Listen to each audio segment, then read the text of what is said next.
Ernesto, gusto saludarte. Ya estamos casi todos en la sala. Esperamos unos segunditos más para recomenzar.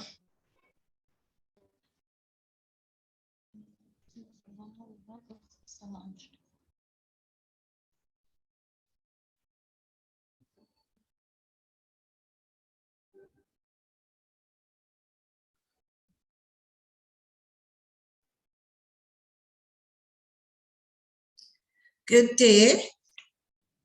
Can everyone hear me?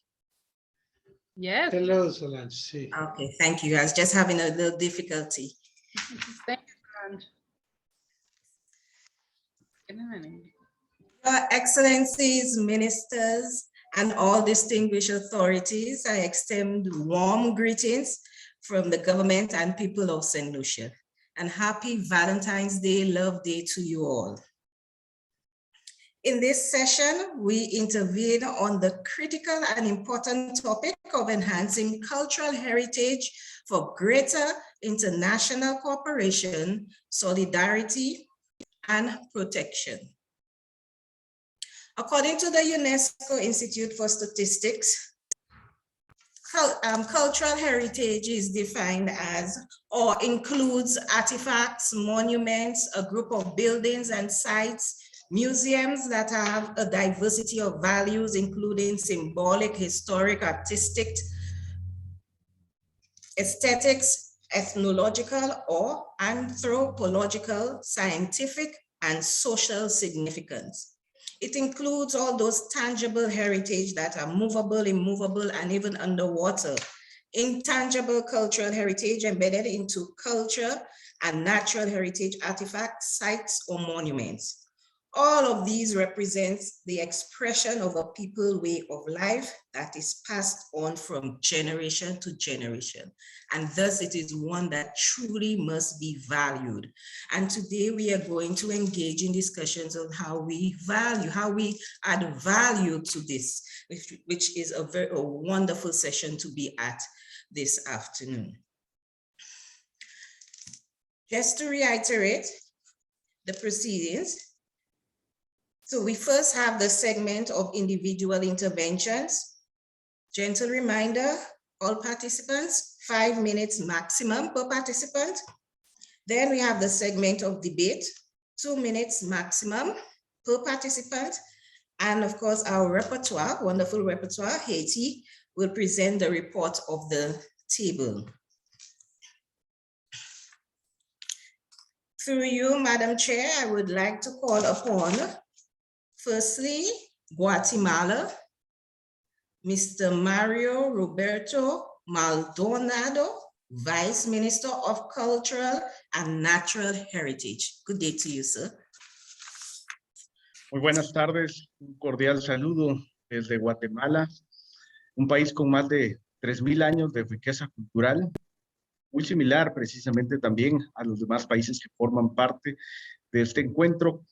Y en nombre de nuestro presidente de la República, el doctor Alejandro Yamatei, y del señor ministro de Cultura, licenciado Felipe Aguilar Marroquín, envío un fraternal abrazo desde la tierra del Quetzal, corazón del mundo maya, y un país lleno de cultura viva, para iniciar la intervención del país en torno a esta mesa, con el tema de valorización del patrimonio cultural para una mayor cooperación, solidaridad y protección internacional. Reconocemos en Guatemala pues, que la pandemia nos ha sacudido a todo el mundo. Estamos actualmente en un proceso curativo. Nuestros espacios culturales, nuestros museos, nuestros centros, sitios y parques arqueológicos cerraron sus puertas. Este tiempo nos ha permitido hacer una pausa, una revisión y tomar vuelo para poder continuar con los temas en torno a la valorización de nuestro patrimonio. Todos somos conscientes que nuestras instituciones culturales en la región han sufrido escasez de recursos. En Guatemala, todos los ministerios hemos tenido que ceder gran parte de nuestros presupuestos, de nuestros fondos, para darle importancia a la salud. Y eso nos obliga a ser más creativos y a buscar de diferentes áreas apoyos, tanto en la cooperación nacional e internacional. Y desde ahí también, desde el enfoque de la economía creativa, y de las industrias culturales para poder crear alianzas y de esta forma trabajar en torno a nuestros fines y objetivos del patrimonio cultural y su valorización. Guatemala es un país con una enorme riqueza cultural. Al momento tenemos registrados oficialmente 2.754 sitios arqueológicos a nivel nacional. A través de la tecnología hemos podido evidenciar en los últimos años que hay más de 2.500 sitios arqueológicos aún sin registrar. Guatemala es un país que tiene entonces más de 5.000 sitios arqueológicos, con una riqueza tan grande en torno al patrimonio prehispánico o arqueológico, pues es un tema prioritario de gobierno. Es por ello que dentro de las acciones desarrolladas durante la pandemia el año pasado, a través de un diagnóstico y un inventario general del estado de conservación de todo este patrimonio, propusimos ante el Congreso de la República de Guatemala, conjuntamente con la Comisión de Cultura, una ley que permita otorgar fondos específicos al rescate del patrimonio prehispánico.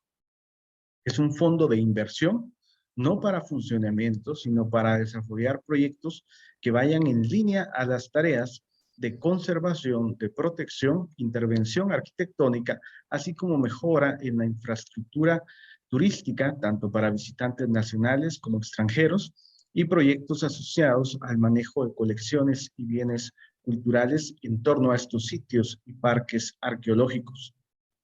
Pero el rescate del patrimonio no se ha limitado únicamente al patrimonio arqueológico. Continuamos con la implementación de un taller de restauración de los museos nacionales, que se ubica en dos áreas. La primera, dentro del Palacio Nacional de la Cultura en Ciudad de Guatemala, donde hemos podido iniciar el rescate de bienes culturales que forman parte del patrimonio nacional y que han estado en deterioro durante muchos años.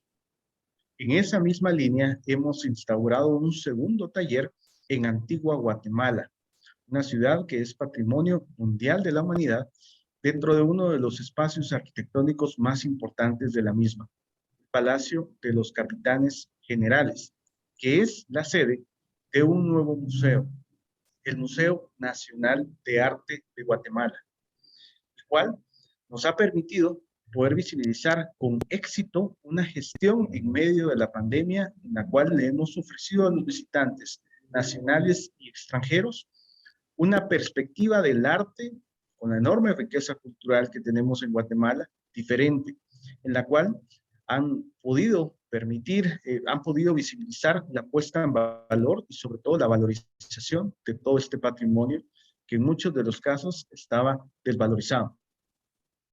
El Museo Nacional de Arte de Guatemala, ubicado en Antigua Guatemala, fue aperturado a mediados del mes de septiembre. Con los debidos protocolos y con los aforos limitados en medio de esta pandemia, hemos podido recibir a más de 75,000 personas hasta el mes de enero del presente año. Eso nos ha permitido visibilizar la enorme necesidad que tenemos en Guatemala y de igual forma en la región de acercarnos al arte, a la cultura, pero sobre todo, en este caso, los guatemaltecos, a poder reconocer ese legado ancestral, ese legado cultural que tenemos, la enorme riqueza que poseemos y cómo podemos ponerla en valor. De esa misma forma, hemos apoyado la promoción y el desarrollo de más de 60 casas de desarrollo cultural en el territorio nacional, las cuales están vinculadas directamente al patrimonio cultural intangible. Les compartimos con éxito que desarrollamos un programa, el cual se denomina Guardianes del Patrimonio. Es un programa de formación y capacitación a nivel nacional, tanto a funcionarios públicos, a grupos de voluntarios, entre actores de la cultura, del turismo y temas generales, que se acercan a un proceso de capacitación virtual que dura 20 horas, a través de los cuales se les acredita como un guardián del patrimonio de su comunidad. Se les capacita en torno a conceptos generales del patrimonio cultural, patrimonio arqueológico, cómo reconocer también aquellos diferentes bienes culturales asociados a los diferentes sitios arqueológicos y las culturas con las cuales están vinculados, la importancia de la investigación y el registro de bienes culturales, así como en el patrimonio intangible, y cómo evitar la comercialización y el tráfico ilícito de bienes culturales.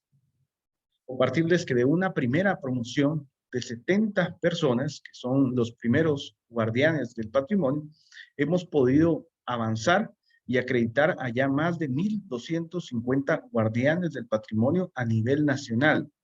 Y este proceso continúa con los diferentes gestores culturales, con los guías turísticos y con también las comunidades de guatemaltecos que se ubican fuera del territorio nacional. Es un trabajo en conjunto desde el Ministerio de Cultura y Deportes, con el Instituto Guatemalteco de Turismo y con el Ministerio de Relaciones Exteriores. El objeto también de este programa de formación es poder trasladarnos de la teoría a la práctica, a la acción.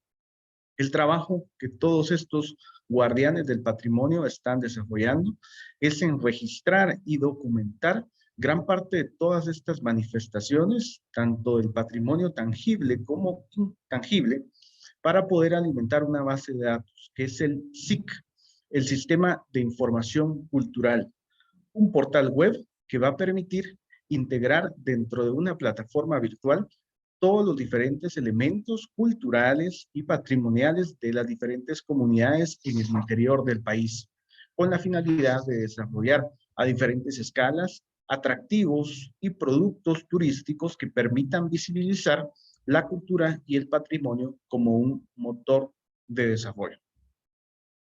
El Ministerio de Cultura y Deportes.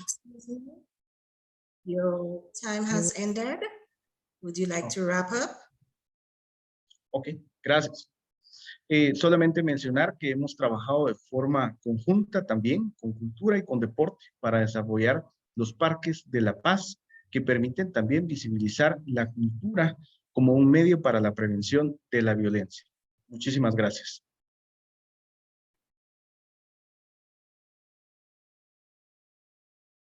Thank you. Thank you. State of preservation of our heritage. Great job. I now call upon Ecuador. Her Excellency, Miss Maria Elena Machuca, Minister of Culture and Heritage.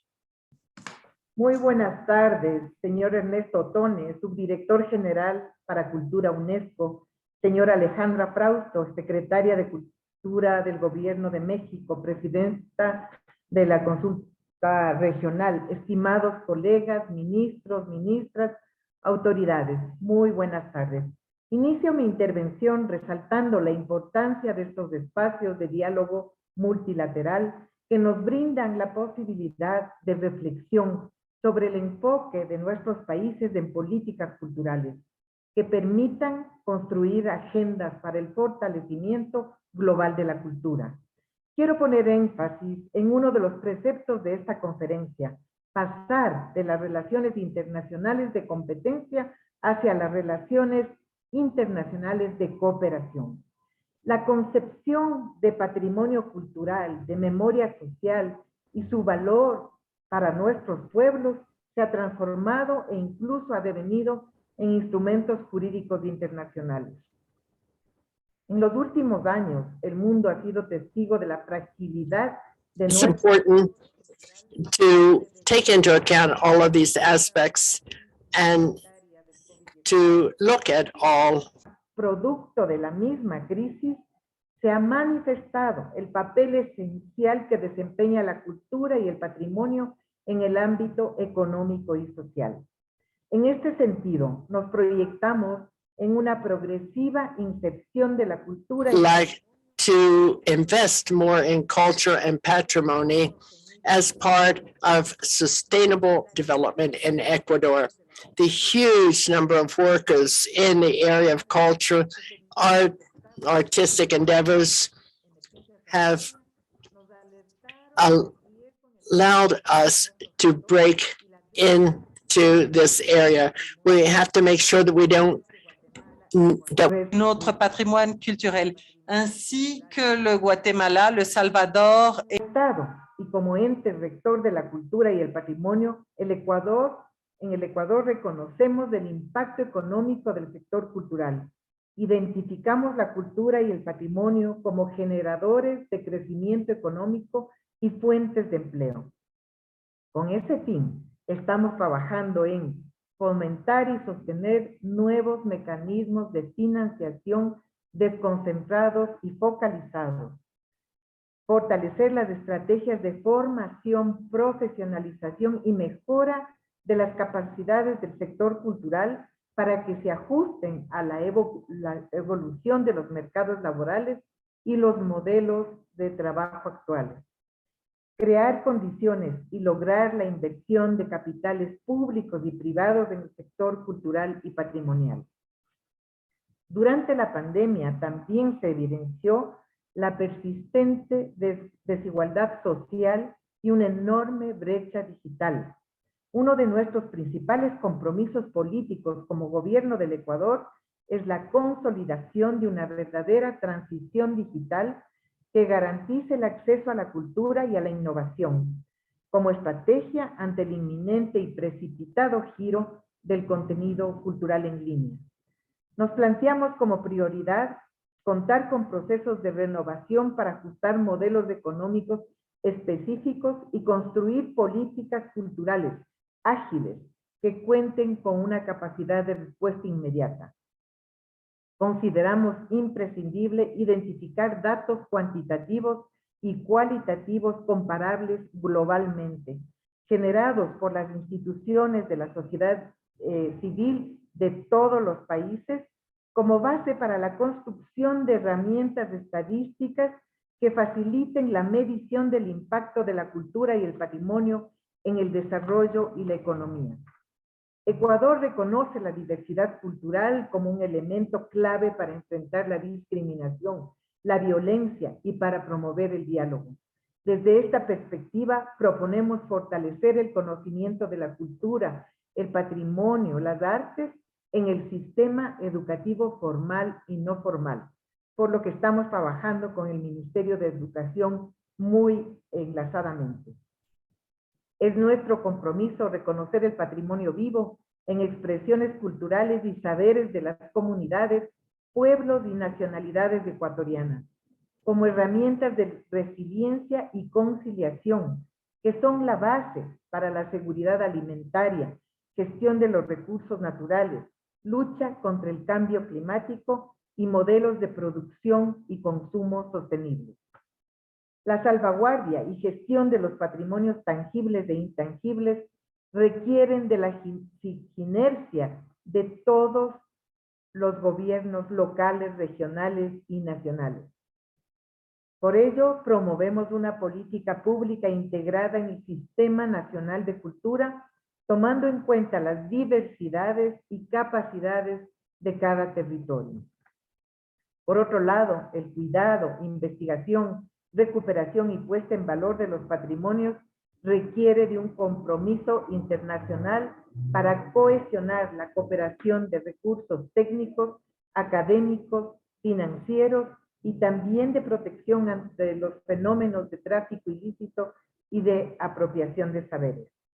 Estimados colegas Mondiacult, es una oportunidad histórica para llevar nuestras experiencias y visiones nacionales al terreno del diálogo global. Al final del 2022, las voces de nuestros pueblos se encontrarán en un documento que debe contener tanto estas expectativas como lineamientos prácticos que orienten las políticas públicas culturales al tiempo que ratifique los principios que custodian los acervos, la creatividad, la participación, la equidad, la interculturalidad y especialmente la unión en la diversidad. Muchas gracias.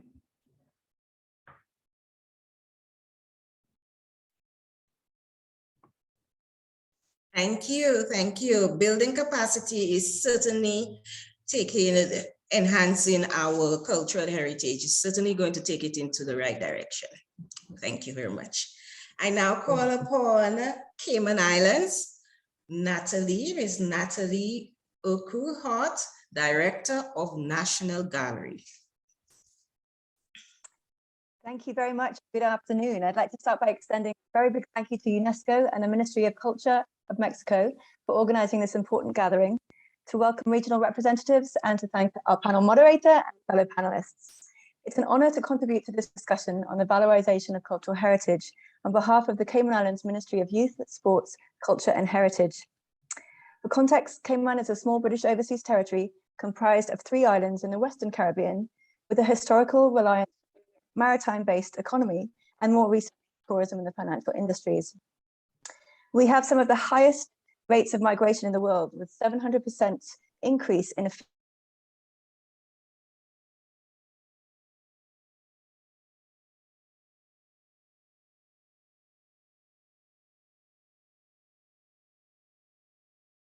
and the protection of heritage has significantly had repercussions on our cultural identity and its expressions.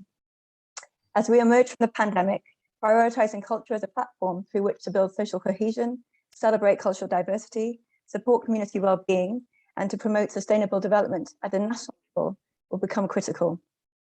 The Cayman Islands currently has several national identities responsible for preserving and developing heritage, including a national museum, a national culture foundation, National Trust, Archive and Memory Bank, a national gallery, and multiple national heritage sites, as well as a thriving cultural sector.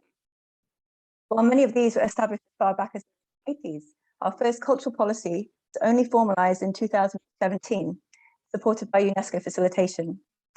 While the ratification of the policy was a significant benchmark in the preservation and management of Caymanian culture and heritage, the related action plan has experienced several delays, in part due to the lack of integration across other cultural policy and the lack of priority that culture has historically been afforded within national strategy.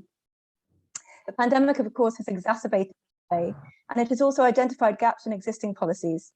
It has resulted in significant threats to the sustainability of the culture and heritage sector, locally and globally, due to loss of income. And it's further helped experience enormous leaps in technology and digital platforms, which, while transforming the way we experience culture and providing innovative opportunities to the creative sector, have also shed stark light on inequitable access opportunities that need to be addressed urgently.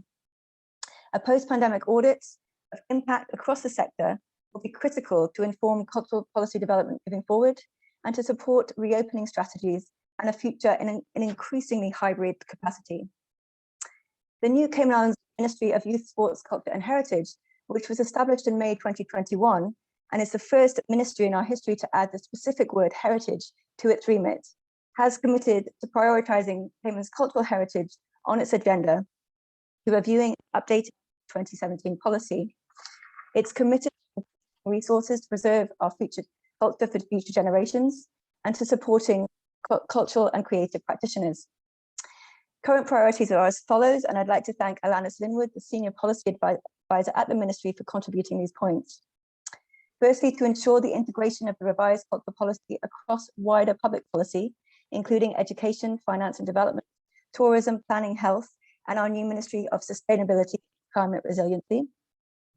The expansion of learning opportunities for culture and heritage within our educational agenda and our school system, and this is a core priority for the Ministry, who is also responsible for youth.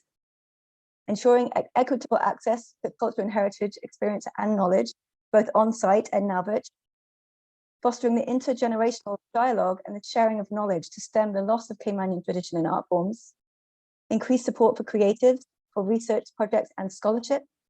And essentially a commitment to capacity building within the sector, both at the staffing level within our cultural entities and with the creation of a new youth cultural ambassadors program to help develop cultural leaders.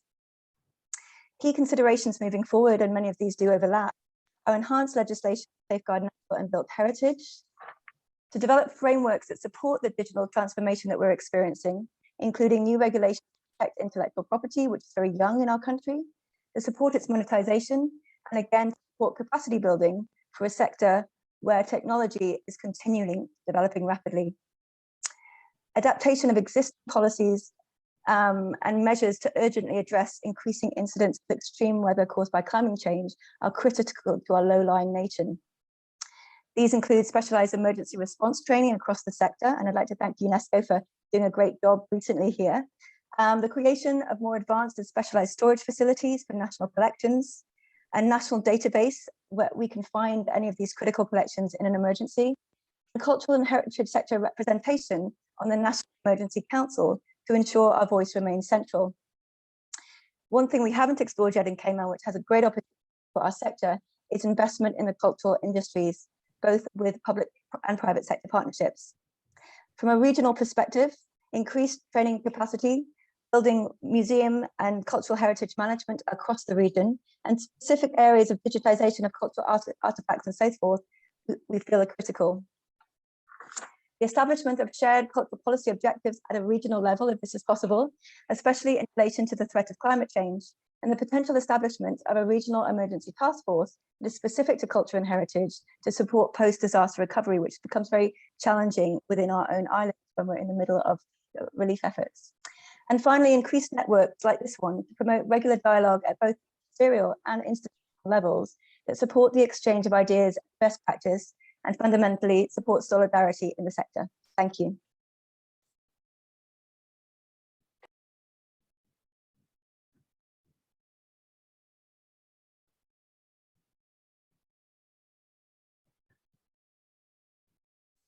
Solange, your microphone is off. Thank you, thank you. And I just want to review that you did mention that partnership between the private and public sector is indeed critical, and it's very important for the way forward. Thank you for that. I now call upon Venezuela, His Excellency Ernesto Villegas Paul-Jack, Minister of People's Power for Culture.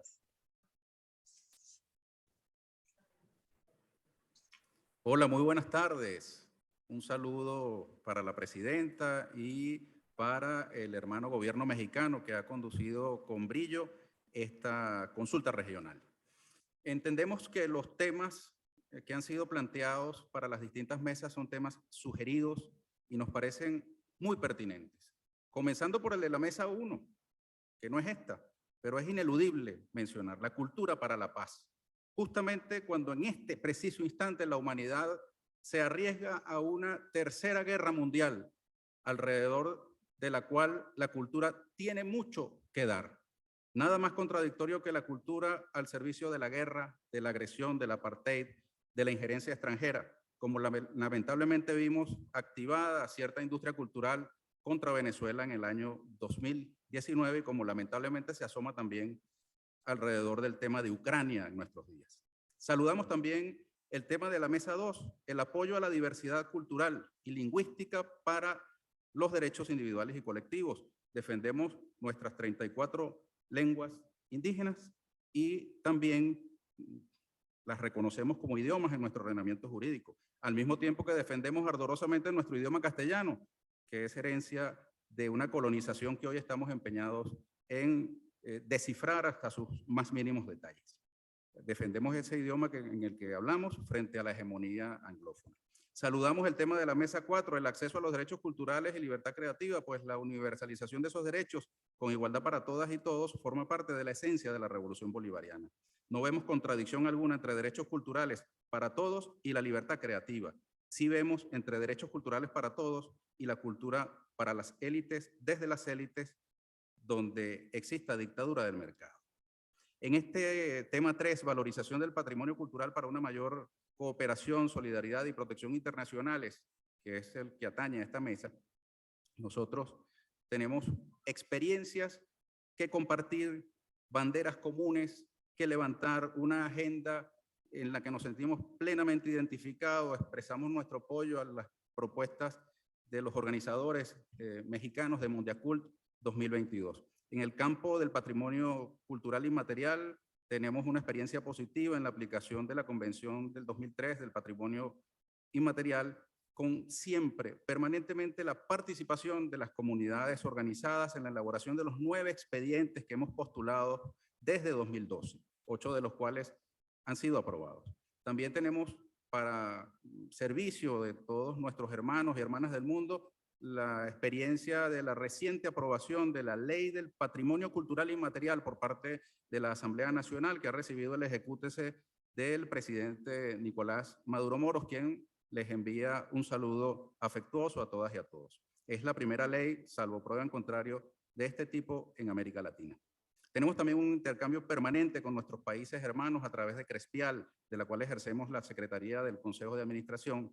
Estamos acompañando la solicitud que ha hecho la República Dominicana para la postulación del CASABE como Patrimonio Cultural Inmaterial de la Humanidad. Y tenemos en el campo del patrimonio material unas buenas prácticas que nos dan autoridad para celebrar el tema de esta mesa. Es la devolución de 107 piezas del patrimonio arqueológico de Costa Rica, que en el año 2018 fueron incautadas a unos particulares en Venezuela, iban a ser exportadas y fueron devueltas en su totalidad a Costa Rica.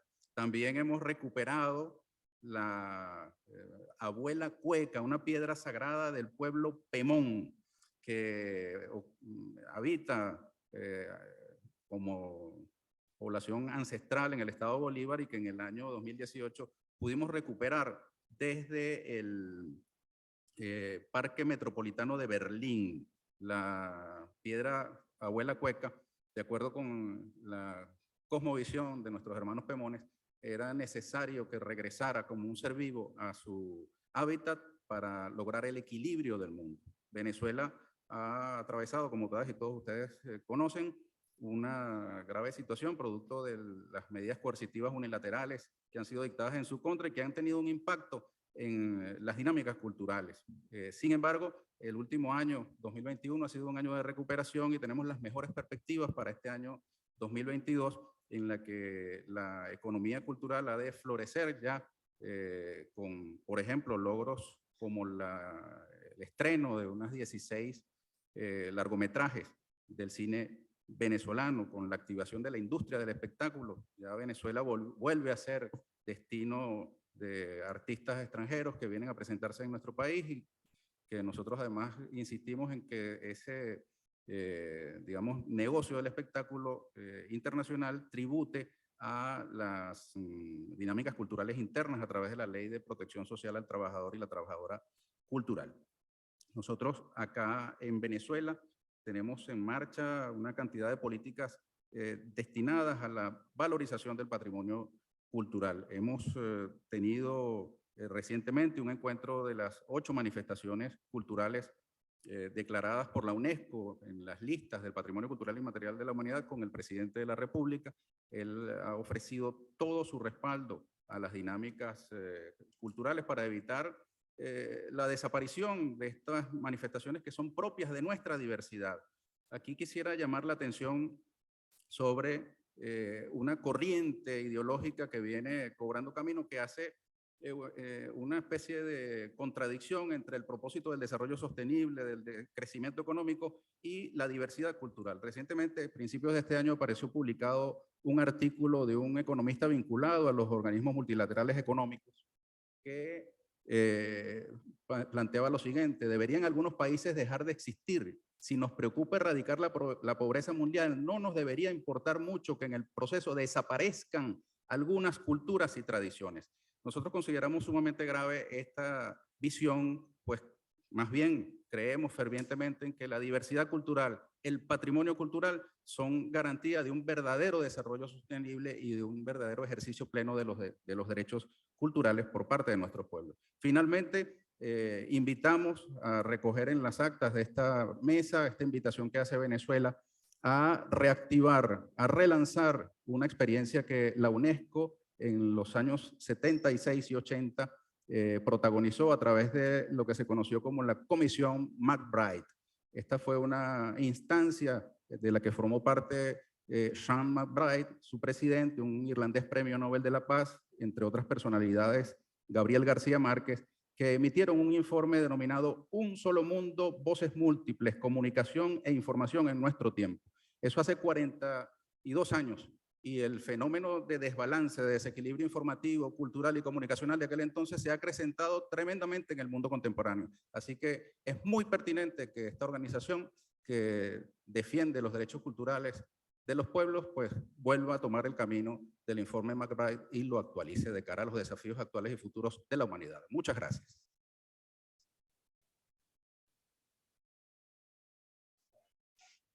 Thank you, Venezuela. Thank you.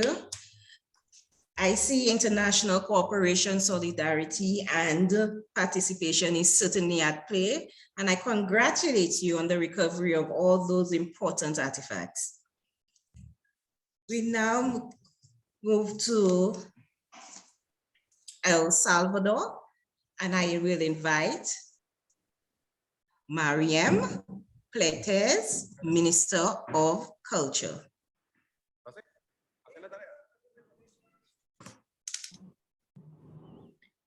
Buenas tardes. Tengo el honor de dirigirme a ustedes con un fraternal saludo de nuestra ministra de Cultura, la maestra Mariam Pletes, quien se disculpa ya que en este momento se encuentra en el evento de entrega del Premio Nacional de Cultura. Soy María Isaura Arauz, la directora nacional de Patrimonio Cultural del Ministerio de Cultura de El Salvador. Señor Ernesto Otones, subdirector general para Cultura, UNESCO. Señora Alejandra Frausto Guerrero, secretaria de Cultura del Gobierno de México y presidenta de la Consulta Regional. Mesa directiva de la Consulta, Estados miembros participantes. De las políticas culturales de El Salvador, el patrimonio cultural está siendo valorado como un bien común, un bien colectivo que representa la identidad y memoria histórica de nuestros pueblos, siendo un enlace de inclusión para reforzar la regionalización, inducción a la apropiación y sentido de pertenencia de la colectividad. En el caso de El Salvador, se tiene una visión integradora con perspectivas de desarrollo sostenible, enmarcadas en un acertado manejo del patrimonio cultural, en el que el rol principal se enfoca en la conservación y protección de los bienes culturales, que son los generadores de desarrollo nacional y local, a través de las economías que propician rentabilidad cultural y, lo más importante, lograr su permanencia en el tiempo para que trascienda su conocimiento, la recreación y el goce y disfrute que propician. En El Salvador estamos dando un importante reconocimiento a todo aquello que abarca no solo el patrimonio material, sino también el patrimonio natural e inmaterial, surgiendo de esta manera la exposición de la diversidad creativa con la que se cuenta. Pero dichos recursos sabemos que se consideran de una riqueza frágil y vulnerable y por lo mismo requieren de marcos normativos, de políticas públicas, igual que contemplen modelos de desarrollo que preserven y respeten la diversidad y su singularidad y que una vez perdidos, se vuelven irreversibles e irrecuperables. Hoy en día, en El Salvador visualizamos al patrimonio cultural que está intrínsecamente ligado a los desafíos más fuertes que está enfrentando la humanidad, que van desde el cambio climático y los desastres naturales que provocan pérdidas, los conflictos entre comunidades, la emigración, las urbanizaciones desmedidas que provocan atropellos al patrimonio cultural material, la marginación o las desigualdades económicas. Por ello, en el plan de gobierno, se considera que el patrimonio cultural es esencial para promover el desarrollo social, ambiental y económico sostenible. También tenemos la clara visión de que el patrimonio es importante para la cultura y el desarrollo en cuanto se constituye en un capital cultural y humano. Aquí se tiene la resiliencia, ya que contribuye a la revalorización continua de las identidades locales y se vuelve un vehículo para la transmisión de conocimiento, experiencias, aptitudes entre las comunidades y además es fuente de inspiración para la creatividad y la innovación, jugando un papel importante la ciencia y la tecnología que generan los productos culturales también contemporáneos y futuros. El patrimonio cultural encierra el potencial de promover el acceso a la diversidad cultural y su disfrute permite ser un instrumento que propicia la oportunidad de trabajar por la multiculturalidad de manera regional, resaltando su papel multilateral. Las fortalezas que el patrimonio cultural posee cuando sus condiciones de conservación se encuentran estables son muchas. Entre ellas podemos mencionar el patrimonio cultural es considerado el recurso que por tradición genera también el turismo cultural de nuestros países. El patrimonio cultural lo estamos manejando como parte del desarrollo sostenible y por ende lo estamos inyectando como un generador de puesta en valor que inyecta economía y sobre todo la economía local, haciendo alianzas con los gobiernos municipales, lo que demuestra que el mismo está asociado a la rentabilidad cultural, social, lo cual se torna un fiel detonante para la economía nacional y local tan necesarias para estos tiempos de nueva normalidad. El patrimonio cultural asociado al turismo es un generador de economía naranja, de economía circular, pues es capaz de transformar los espacios y bienes patrimoniales en regeneradores de economías locales que llevan el emprendimiento. Aquí está presente también la resiliencia cultural. El patrimonio cultural es un agente de cambio que de la mano del desarrollo provoca la población inmersa en los territorios identitarios, desarrollo sostenible y un campo fértil para la sostenibilidad y la dignificación de la multiculturalidad. En los objetivos de desarrollo sostenible están presentes a los que hemos hecho relación las economías locales, nacionales y regionales, mismas que se ven fortalecidas por el desarrollo que propicia el patrimonio cultural. El patrimonio cultural del Salvador lo estamos viendo siempre de la mano como un binomio indisoluble con educación, de la mano sustentable con una gobernanza que logra equilibrar y conciliar el conocimiento de nuestras identidades locales, que son las que más se invisibilizan en tiempos de crisis y se ponen en riesgo sus componentes esenciales de continuar generando su vida cotidiana, su recreación colectiva, su economía y la mejora de la calidad de vida de las poblaciones. La pandemia nos permitió descubrir que el patrimonio cultural material e inmaterial en El Salvador se convirtió en un detonante importante para el ser humano, que fue visibilizado en los momentos más fuertes de la crisis, actuando como un aliciente sanador social, familiar y de fortaleza para el espíritu, un generador humanizador que revivió el sentido de pertenencia, la apropiación, el empoderamiento de lo que siempre hemos tenido a nivel nacional y mundial. En otras palabras, ha sido un instrumento para revalorizar nuestro patrimonio cultural, un renacer y un recordatorio de nuestra memoria histórica. De esta manera, volver a figurar en la palestra de un eje transversal, equilibrado y sustentable, visible en las políticas públicas y culturales de nuestro país. Invitamos a la reinversión del diálogo cultural, que conlleve a un compromiso de solidaridad social que redunda en el bienestar y prosperidad social en beneficio colectivo. Aquí se verá favorecido el patrimonio cultural de nuestros pueblos. Muchas gracias.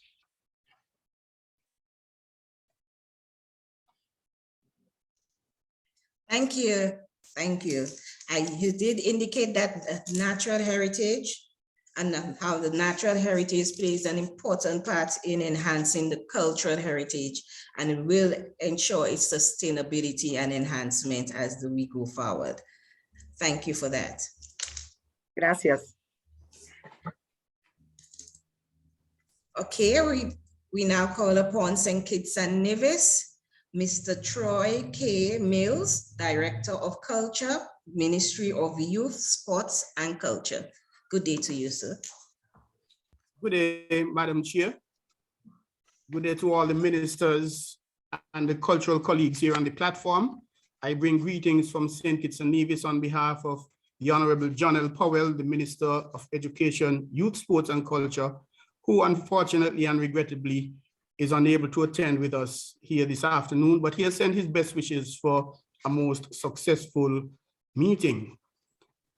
It would be remiss of me were I not to start by thanking UNESCO and Mexico for this timely meeting, and we really look forward to more regular ones in the future.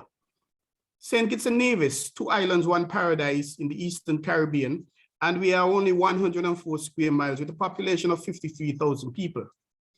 In April 2016, we signed on to 2 very important UNESCO conventions, the 2003 Convention for the Safeguarding of Intangible Cultural Heritage and the 2005 Convention Protection and Promotion of Diversity of Cultural Expressions.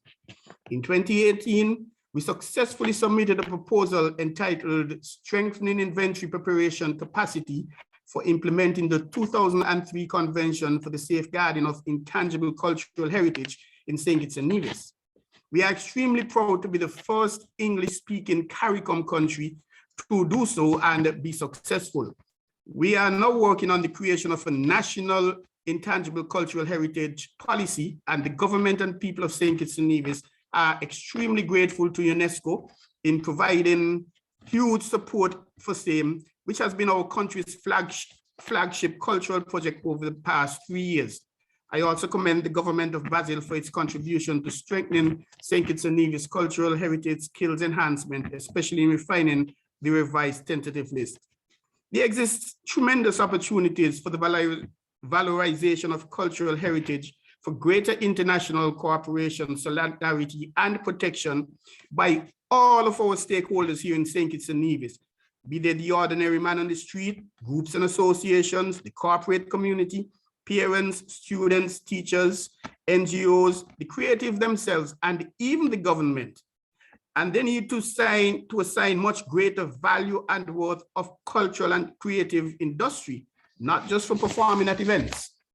Too often, the creatives are expected to provide products and services for very small remuneration, if not free, and they themselves undervalue their worth in an effort to create revenue streams.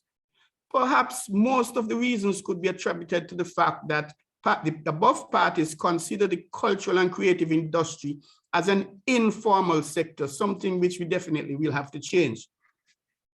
That is why we at the Department of Culture are using dancing, drumming, music, and folklore programs in our primary and secondary schools, be they government or private. And we have introduced drumming in some of our preschools. Yes, you heard me right, preschools, to not only ensure our heritage is passed on to the next generations to come, but to create a deep sense of pride and value, and thus ultimately the valorization of our cultural heritage. We have to dance a yard before we dance abroad, so to speak.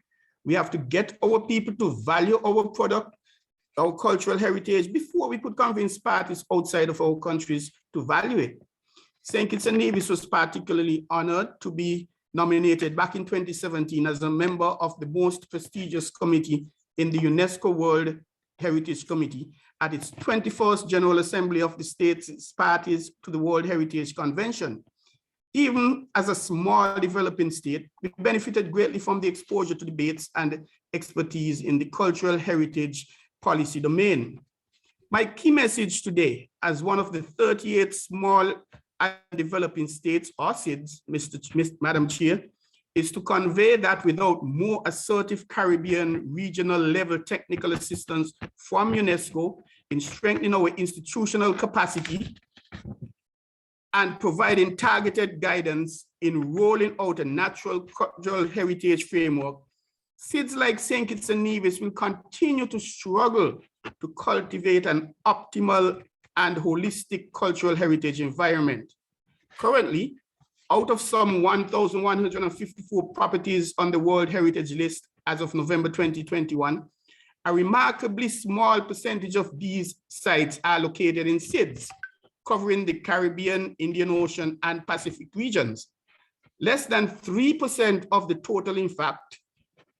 In our Caribbean region, we count only 22 sites, the most prominent World Heritage sites being in Barbados, Jamaica, St. Kitts and Nevis, Cuba, Antigua, St. Lucia, and Dominica, with 20 properties on the tentative list in the region. This speaks volumes about the need to assign a higher priority to these island states in terms of capacity building, which again would contribute to the valorization of our cultural heritage. We thus underline the notion that recognition be made of the inherently limited nature of institutional capacity in the small island developing states, which acts as an impediment in identifying, inventory, and proposing potential heritage sites of historical and cultural interest to the UNESCO World Heritage List site.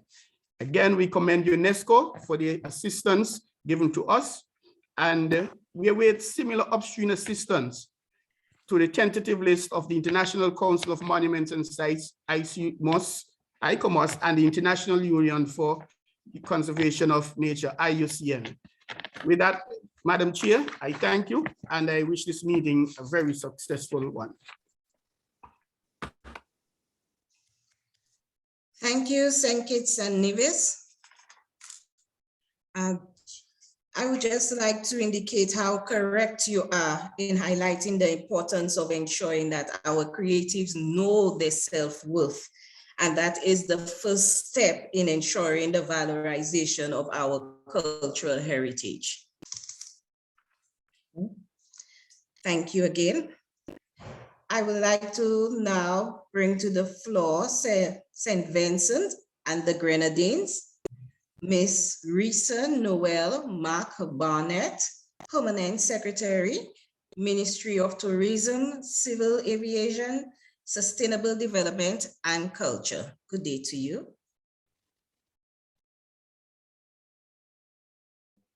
Hi, good afternoon. Good day to everyone.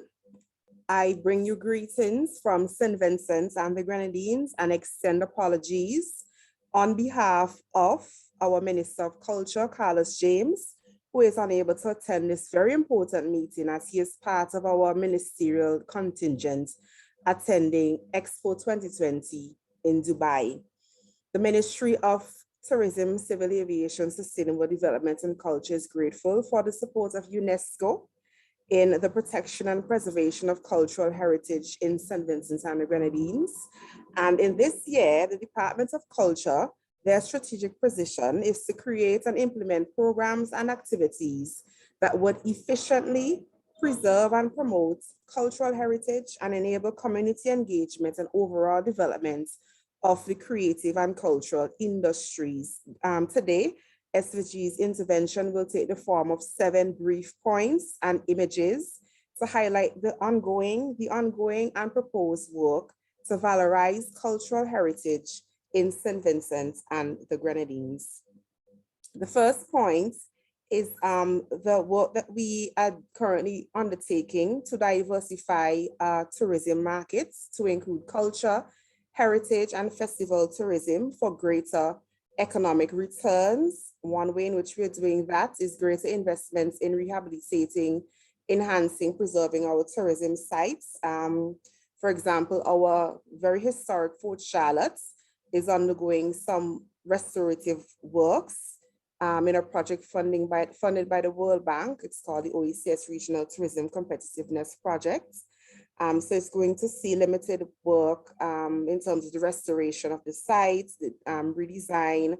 We're hoping to have a gallery for the display of our artifacts, space for visual productions, outdoor spaces for cultural presentation. And as the ministry responsible for sustainable development, consideration, of course, has been given to environmental sustainability of the sites, the social and economic impact on livelihoods of persons in the surrounding communities. Another way in which we are diversifying our tourism market to include the culture is through the efforts of our national parks, rivers, and beaches authority.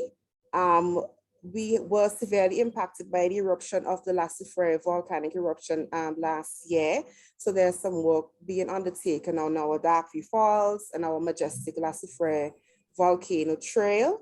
It is the clarion call of our Honorable Minister of Tourism and Culture, that we have to add value to our sites by through cultural performances and festivals all year round, not only for entertainment purposes, but as a means of increasing income generation. And just a photo of our Sobre volcanic site, which was impacted by the ashfall last year. Another point is measuring the economic contributions of cultural industries, as cited by our colleagues in the region on Saturday. This is one of our challenges in St. Vincent and the Grenadines. We cannot state scientifically the economic contributions of culture to our GDP. And with that, we welcome support from UNESCO in terms of human resource capacity building, access to technologies that will help us to measure in terms of measurement approaches, methodologies, practices to assess the economic contributions of cultural industries to our GDP. Another way in which we valorize our cultural heritage, we continue our efforts to showcase and preserve culture, especially in light of the impact of the COVID-19 pandemic, where we couldn't have, a lot of face-to-face interaction. We have embarked on a lot of video documentaries, virtual training workshops, documentation via books, pamphlets, and other methodologies. And we've also embarked on some training and assessments, women in craft workshops, UNESCO funded post-disaster needs assessment and activities, and our locally funded historiography of SVG projects, which would see four Vincentian historians who have been tasked with writing about the history of SVG to showcase our multicultural history. And along with that book for adults, there's also going to be a child-friendly version, because we want to have an inclusion of the work in our schools. And that's from the craft workshop that was funded by the Canada Fund for Local Initiative, where we engage women and youth in arts, crafts, film, and technology. And the Layu petroglyphs, some of our sites. We continue with our cultural calendar to highlight and bring awareness about our rich, varied cultural heritage. A number of our festivals, we managed to pull them off in spite of the challenges of COVID-19 pandemic and the volcanic eruption last year. Our Theatre Arts Festival, Emancipation Day activities, 9 Mornings Festival, which is very unique to St. Vincent and the Grenadines. Just gonna take you through some of that. The Performing Arts Festival, we had folk reenactment, choral speaking, theater presentations, poetry, monologues, and the list goes on. Vinci Mass, which we would see the resumption this year. We had an activity called Are We Folk? Who we are, our culture, video presentation of our local ring games, storytelling, traditional dances, local palance, which we find to be disappearing. A lot of our young people may not be aware, so we found a way to document and to showcase on our virtual platform. All right, I am hearing that the slides are not changing. I'm not sure if that is the case for everyone. Yes, it is. No, it has not changed.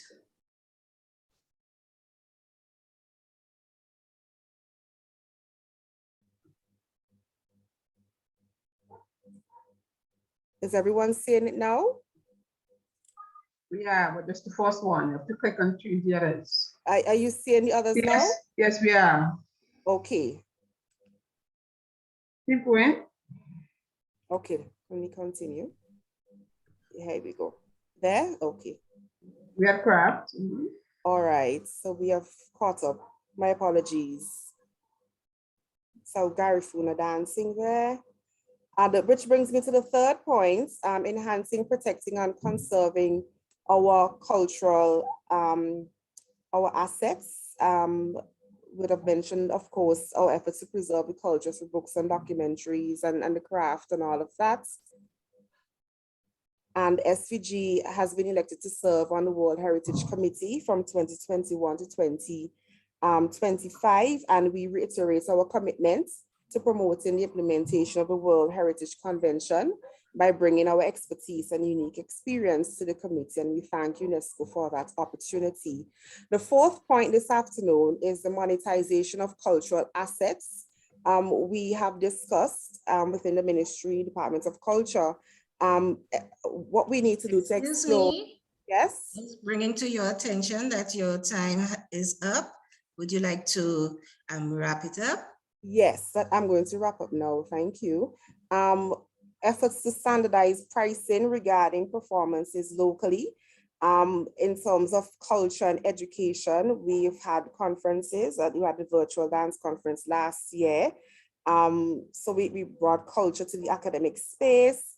ongoing training programs. We're hoping to develop our cultural policy. It's in draft cultural policy through consultations with cultural practitioners. There's a serious need for certification of practitioners to increase that sense of belonging, legitimizing culture in the creative sector, incentivizing the sector.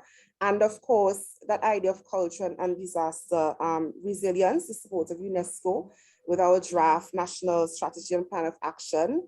The inclusion of the arts, of course, as part of therapy as we have gone through that catastrophic volcanic eruption. One of the murals, which was an output of what was the UNICEF Goodness Store. So I'm sorry I had to rush and had the technical difficulties, but just to recap there on the screen of the 7 points from St. Vincent's and the Grenadines. Thank you. Thank you, St. Vincent and the Grenadines. And could you please share that presentation with the organizers? Thank you very much. I see amidst great challenges, you have been able to add great value through your diversification program, and I wish it all the best. We now move along to Barbados. Mr. Jehu Wilshire, Permanent Secretary, Division of Culture, Prime Minister's Office. Good day, sir. Good day, everyone. I hope I don't disappoint. I am not Mr. Wiltshire, our Permanent Secretary, but I bring greetings from him and our Minister, Dr. Chantel Morrow-Knight. I am Dr. Donna Green, who's Cultural Policy and Research, and the Secretary General to UNESCO, Barbados National Commission. Barbados congratulates Mexico for hosting the regional consultation and to UNESCO as it relates to Mondiacult 2022. We would also wish to extend greetings to our ministerial colleagues represented at the meeting today and the officials and organizations functioning under the remit of culture. Culture is a platform for commerce and sustainable growth. Growth not only in economic terms, but expanded to include social and environmental development. And central to this growth are our people. They are by far our greatest allies and assets in promoting and protecting the hemisphere's cultural and creative industries. The collective imagination, talent, will, and determination of our people, when supported by strong empirically based cultural policies and partnerships, will result in the reshaping and transformation of our economy and will propel us in the direction of being key shakers and movers within the global economy. For Caribbean small island developing states like Barbados, the cultural industries and heritage economy represents for us a unique and strong global comparative and competitive advantage. Culture and cultural heritage play an invaluable role in the hemisphere's strategic global advantage and should therefore take center place in our long-term sustainable development plans. Our post-pandemic recovery thus hinges upon the transformation of our cultural policies, which must be embedded in each country's unique cultural heritage if our goal is sustainable development. But the collective efforts at the hemispheric level, which will influence national cultural policies and programming, have to be focused on the generation of employment opportunities, leveraging our comparative advantage through cultural diversity, and creating opportunities for penetration into external markets through increased trade in cultural goods and services, supported by the preservation and safeguarding of our cultural heritage. Valorization of the region's cultural heritage with a focus on building a strong heritage economy cannot be successfully achieved unless it is supported by strong data collection and research, which measures the economic and social impact of the sector. Documentation, the creation of inventories, archiving, and generating registers are therefore crucial. To effectively monetize our tangible and intangible cultural heritage, we must be able to account for what we have and utilize or create digital platforms for their marketing and distribution. Central to all of this will be our conservation and preservation efforts. The growth and development of the region's heritage economy cannot occur outside of our government's national development strategies and policies. Neither can they be perceived as appendages to the tourism sector to authenticate the tourism offerings. Instead, culture and cultural heritage must be central to the development planning and financing of the region. Budgetary allocations for the sector must move beyond only programming and events, but must also include data collection, monitoring and evaluation, IP protection, trade strategies for external market penetration beyond our diaspora. De los mercados más allá de nuestras diásporas. Para muchos de nuestros estados, nuestro patrimonio está bajo amenaza de destrucción. We know all too well from our individual national experiences that a single hurricane, even at the level of Category 1, can totally and utterly destroy our gains and investments. It is for this reason that I encourage us to act with a sense of urgency in pursuing conservation and digitization measures, not least in terms of capacity building for the next generation, of heritage professionals. Disaster risk management and resilience must become deeply integrated into our development planning. Finally, I wish to congratulate each of us for our efforts at the national level. We have made significant strides on our own with limited human, technical, and financial resources, with limited budgetary allocations and reduced and dwindling international support from the international community. To support the development efforts of CIS, especially in the area of strengthening our heritage economy, significant funds are required for us to move away from the current limited piecemeal approach. Funding is required for the design and implementation of protected heritage legislation, for research and data collection, for the digitization of historical records and documents, for the creation and establishment of conservation labs, and for the renovation of the physical infrastructure of our national archives and museums, all of which are required to effectively implement UNESCO's cultural policies and to achieve sustainable growth and development. In closing, I wish to remind all of us present today that culture is life. It is culture which has allowed us to cope through tragedies and catastrophes. Indeed, it must be stated that Barbados and the region has a global narrative to share with the world in terms of the development of relatively peaceful societies out of an inherent violent past from slavery and colonization. It is for this reason that Barbados, in the process of developing a heritage district located in close proximity to the only excavated communal enslaved burial site in the Americas in a plantation setting, will comprise an enslaved burial ground, museum, and memorial, and research and genealogical institute, which will tell narratives of slavery and freedom in Barbados and the Caribbean, and the many lessons that we have to share with the world on our path of constant resilience, self-discovery, and development. Colleagues, this pandemic has rocked us to the core, but I remain confident that a bright future lies ahead, where new cultural forms emerge and old ones are preserved. I therefore look forward to today's and tomorrow's deliberations, where our collective experiences and wisdom, through our collective experiences and wisdom, we can share best practices and strategies and commence the process of charting a brighter future for our citizens. I thank you. Thank you, Barbados. Thank you, Dr. Green. Certainly conservation and preservation efforts and data collection and monitoring efforts are crucial in our long-term sustainable development plan, and I see it is in yours also. Thank you for your presentation. We now come to an end of our noted presenters. Is there any other country that would like to participate?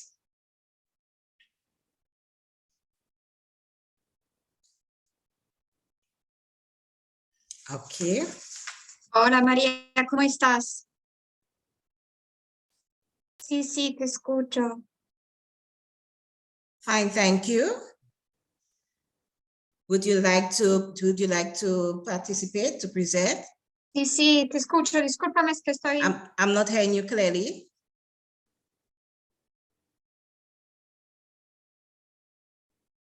I'm not hearing you at all now.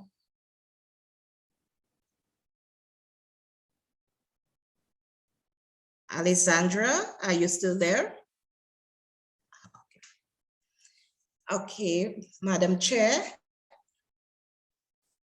can we go on to the next section, which is the debate?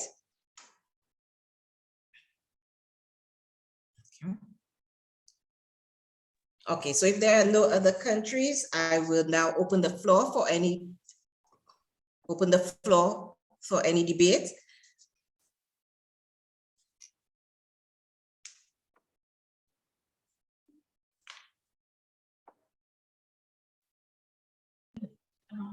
Honorable Minister.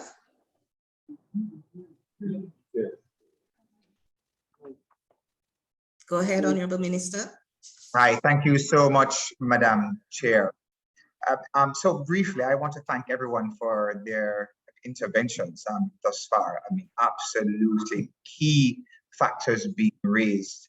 I would just like to add, however, that the heritage sector needs funding support for registers and archiving, the conservation and the digital platform to monetize the sector and protect heritage collections from being damaged in natural disasters, and also to build resilience and recovery within the cultural sector.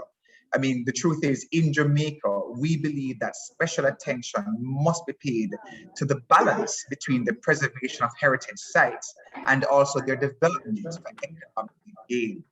The balance with sustainable development and the culture, especially among small island development states, such as those in the Caribbean, is therefore imperative. We also believe that support must be sought from UNESCO to build capacity towards the inscription of heritage sites designation of more creative cities and the recognition of more cultural expressions from the region. Finally, I wish to add that Jamaica wishes that culture will now be viewed as undergirding the achievement of all the Sustainable Development Goals, because it complements the agreements such as the UNESCO 2005 Diversity Convention, the EPA Culture Protocol, and also the Samoa Pathway for Small Island Development States. In this regard, we align ourselves with Mexico in supporting the notion that culture must be put forward as the 18th Sustainable Development Goal. Thank you, Madam Chair. Thank you, Jamaica. Madam Chair. Thank you, Solange. Thank you. Con el tema de patrimonio. In terms of heritage. Un segundo. Tenemos una región, es que escucho un eco, yo no sé de dónde es, perdón. Sí. Ok, perdón. La preservación del patrimonio edificado en nuestra región es fundamental. La preservación preventiva que se pueda hacer, los recursos que se puedan obtener de manera nacional, de manera regional con cooperación, de manera internacional con organismos internacionales, nos ayudará a que los desastres naturales sean menos catastróficos de lo que han sido. El Caribe es una región muy vulnerable por huracanes, por su propia lógica territorial. En el caso de México y de otras naciones tenemos un problema sobre todo sísmico que ha vulnerado de manera terrible el patrimonio en nuestras naciones. Si se hubiera dedicado presupuesto a la restauración preventiva de este patrimonio, no hubiéramos tenido la catástrofe que tuvimos y que estamos atendiendo. Recibimos esta administración con cerca de 3,000 inmuebles de siglo XVI, XVII y XVIII que atender por los sismos del 2017. Ahora, si nosotros vinculamos la defensa, la protección y la preservación del patrimonio a las líneas estratégicas de política nacional, como en el caso los proyectos estratégicos, en el caso de la cultura maya, el Tren Maya, hay inversiones con las que normalmente cultura no contaría, pero viniendo de otro sector de desarrollo mucho más importante a nivel económico, no a nivel de importancia cultural, hemos logrado sumar presupuestos que no tendríamos en nuestro radar o no tendríamos en nuestro panorama. Por eso, el situar nuestra agenda cultural en las agendas estratégicas nacionales y regionales nos ayuda a ir construyendo mejores herramientas para la preservación del patrimonio. Por supuesto que la cooperación en este sentido es fundamental. Las capacidades que tenemos montadas a nivel de instituciones. En México tenemos una institución muy añeja, el Instituto Nacional de Antropología e Historia, que tiene 83 años y que ha dedicado su capacidad a preservar el patrimonio, investigarlo, resguardarlo, divulgarlo, pero también a la cooperación en estas capacidades hacia otros países.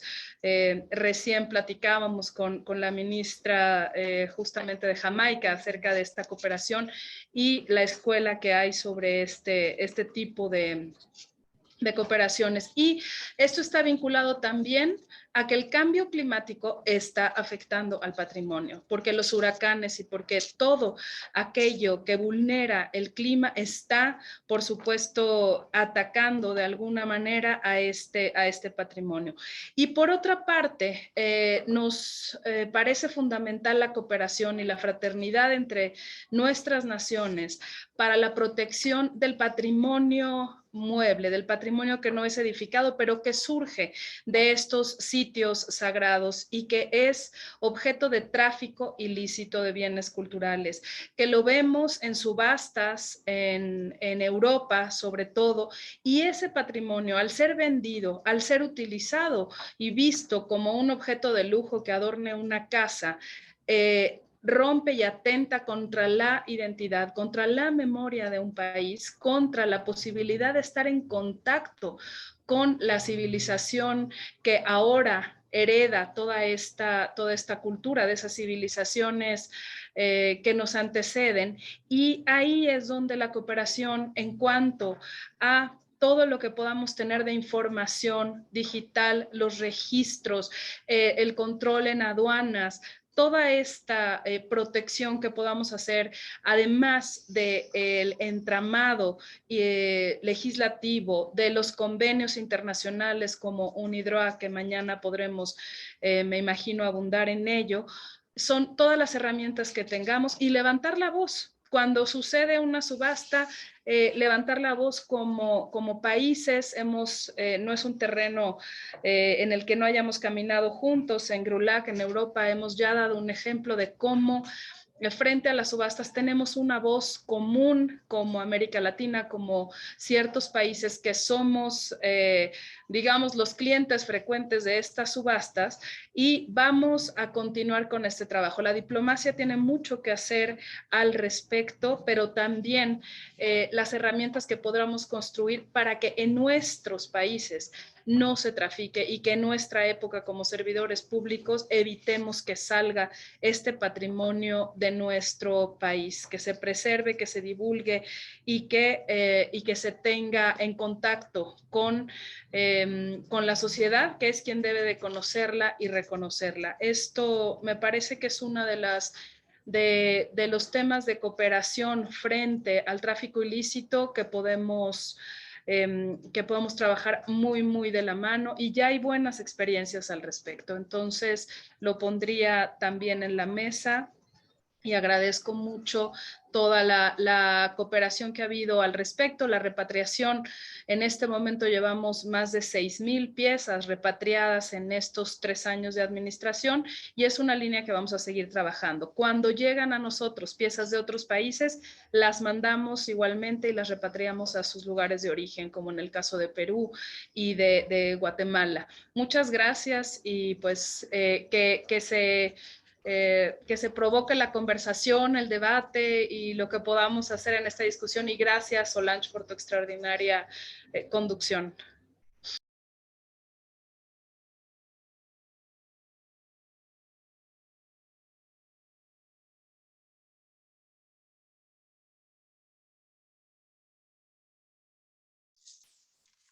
Thank you. Very well said, Madam Chair. We now have Haiti to present the report of the table.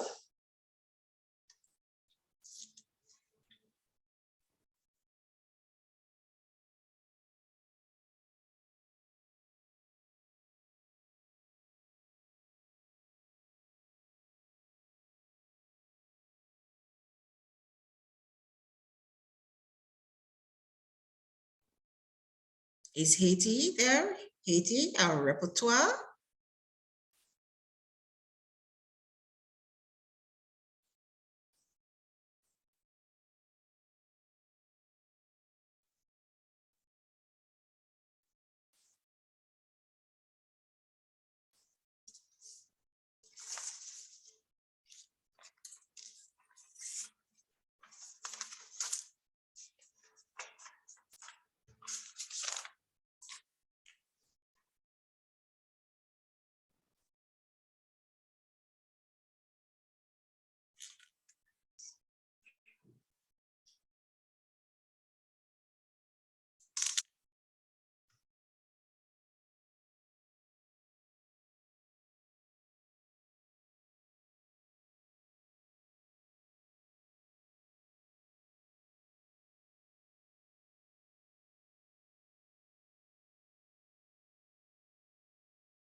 Sinon, je peux faire à partir des notes.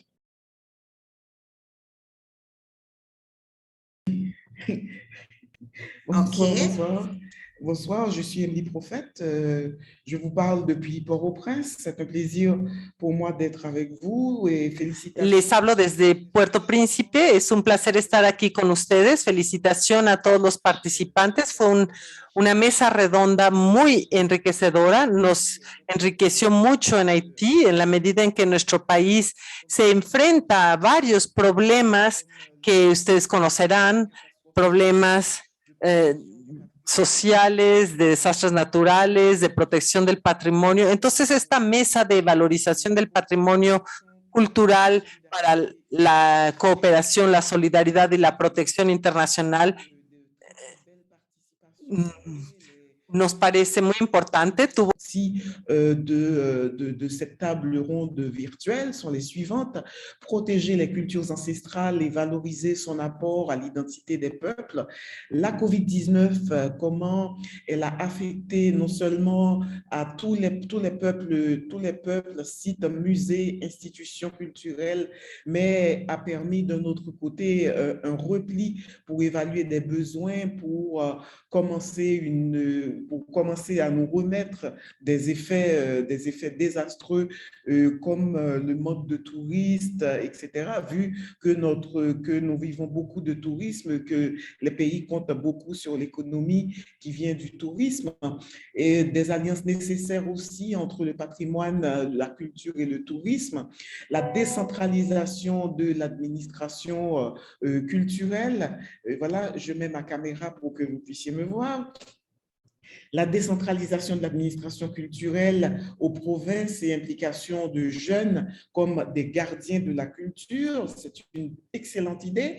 La recherche scientifique et l'élaboration des inventaires du patrimoine tangible et intangible, les données quantitatives et qualitatives au niveau régional pour la construction des outils de statistiques pour mieux profiter des mondes digitaux, pour montrer le rôle de la culture dans le développement durable, la création de parcs de paix pour lutter contre la violence chez les jeunes en se servant de la culture et du sport comme prévention de la violence et la radicalisation, la lutte contre le trafic illicite des biens culturels et contre l'appropriation illégale des connaissances ancestrales, la professionnalisation du secteur pour se mettre à jour avec les modèles de travail actuels, la transition digitale qui est fondamentale en permettant l'accès à la culture et à l'innovation, le besoin de travail sur un accès généralisé au monde digital. La propriété intellectuelle doit aussi faire partie de cette transition digitale. La réponse d'urgence aux désastres naturels liés à la culture est fondamentale. La possible création des passeports pour les urgences, la création de modèles économiques spécifiques spécifiques à la culture. La diversité culturelle est un élément essentiel pour favoriser le dialogue contre la discrimination. L'importance des espaces d'échange tels que cette réunion de dialogue multilatéral pour permettre l'établissement des agendas pour le renforcement mondial de la culture et faire progresser les relations internationales de collaboration et non de concurrence. La COVID a montré la fragilité des systèmes culturels, mais cette pandémie a aussi renforcé la reconnaissance du rôle de la culture et la nécessité de l'inclusion progressive de la culture et du patrimoine dans la stratégie de développement durable. Et la reconnaissance de l'impact de la culture et du potentiel du patrimoine matériel et immatériel comme source d'emploi et de développement, l'alliance et le partenariat entre le secteur public et privé pour obtenir l'investissement de capitaux publics et privés dans le secteur culturel, la lutte contre les trafics illicites et appropriation des savoirs, appel à l'unité régionale dans l'interculturalité et promouvoir le respect de la diversité, identifier le manque de priorité accordée à la culture et intégration dans les politiques nationales, la nécessité d'établir des plateformes pour partager des connaissances, l'expansion de l'apprentissage du patrimoine dans les systèmes éducatifs, la garantie de l'accès à ces savoirs sur Internet pour assurer la transmission des savoirs, favoriser les bourses d'études dans ce secteur, un soutien à la diversité culturelle et la protection des langues, la promotion des droits culturels pour tous, promouvoir le travail avec le centre de catégorie 2 et autres comme partenaires culturels, ainsi que l'ICOMOS, l'IUCN, International Union for the Conservation of Nature, loi sur la protection des travailleurs culturels, promouvoir davantage l'inclusion de la CLT dans le système éducatif, la participation de communautés et leur patrimoine immatériel comme un outil pour aider à répondre au changement climatique, à une meilleure nutrition à travers une nouvelle vision de l'utilisation de la terre, assurer la participation des communautés dans la protection et la valorisation du patrimoine culturel matériel et immatériel. L'immigration est aussi une source, de richesse. On va relancer, activer l'industrie du cinéma et du spectacle pour la création des emplois comme dans le monde du cinéma, par beaucoup de nos pays, sont des scénarios pour des productions cinématographiques, la création de programmes des ambassadeurs de la culture et de la jeunesse.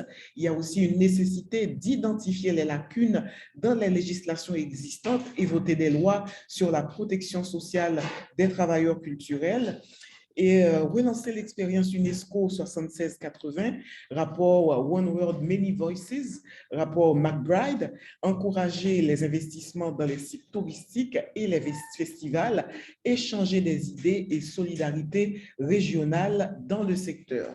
Donc, ce sont ces grandes idées qui ont traversé cette table ronde très, très enrichissante et évidemment, nous félicitons celles et ceux qui ont contribué si efficacement, les représentants de l'Équateur, des Bahamas, des îles Caïmans, de Belize, du Venezuela, du Guatemala, du Salvador, de la Grenade, de Kitts et Nevis, de Saint-Vincent et les Grenadines, de la Barbade pour leur intervention très, très enrichissante et bien sûr à Sainte-Lucie qui a joué le rôle de facilitateur.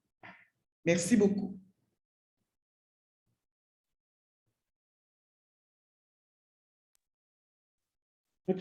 Muchas gracias, muchas felicidades a Santa Lucía y a Solange y a Haití y Emily por este fantástico trabajo que han hecho para llevar a cabo la mesa 3. Pasamos a la última mesa del día, la mesa 4, acceso a los derechos culturales y libertad creativa, economía creativa de la cultura como medio y fin del desarrollo. Y cedo la palabra a Colombia, que será quien modere esta mesa, mientras que Jamaica será el relator. Colombia, el micrófono es tuyo.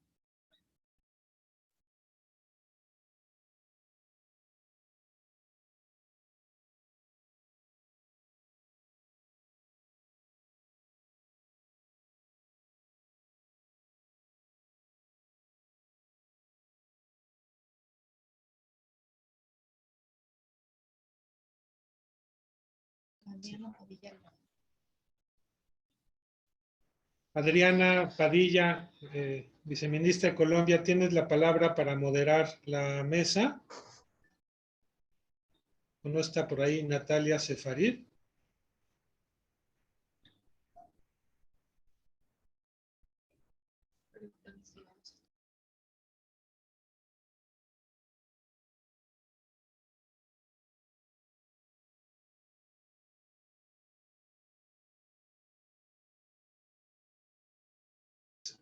Si les parece bien, tomamos la pausa de 10 minutos que estaba señalada en lo que entra Colombia y regresamos a las 14:55 para iniciar la mesa 4. 20 minutos.